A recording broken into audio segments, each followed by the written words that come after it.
দেশে একটি ইউনিয়নের যখন স্থানীয় সরকার নির্বাচন অনুষ্ঠিত হওয়ার কথা সরকার থেকে হয়, তখন অনেকেই আসলে প্রার্থী হওয়ার জন্য দৌড়ঝাঁপ করে বা তার প্রচার প্রচারণা অব্যাহত রাখে।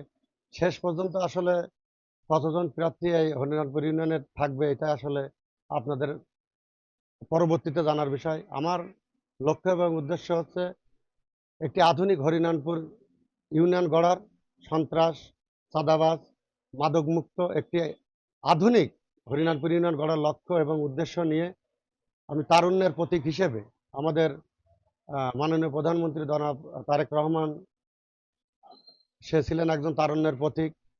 তিনি আমাদের এই দীর্ঘ 17 বছর ফ্যাসিস্টের শাসনের অবসান ঘটিয়ে একটি গণতান্ত্রিক উপায়, একটি সুষ্ঠু নির্বাচনের মাধ্যমে তিনি বাংলাদেশের আপামর জনতার সমর্থন নিয়ে সর্বাধিক সংখ্যাগরিষ্ঠতা নিয়ে বাংলাদেশ জাতীয়তাবাদী দল তারেক রহমানের নেতৃত্বে সরকার গঠন করেছেন।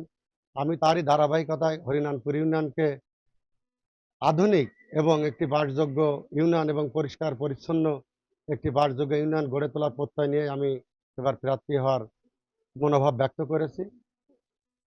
বাদবাকি নির্ধারণ করবে এই ইউনিয়নের জনগণ, ভোটারবিন্দু, এবং ক্ষমতা দেওয়ার মালিক আল্লাহ, ক্ষমতা কেড়ে নেওয়ার মালিক আল্লাহ।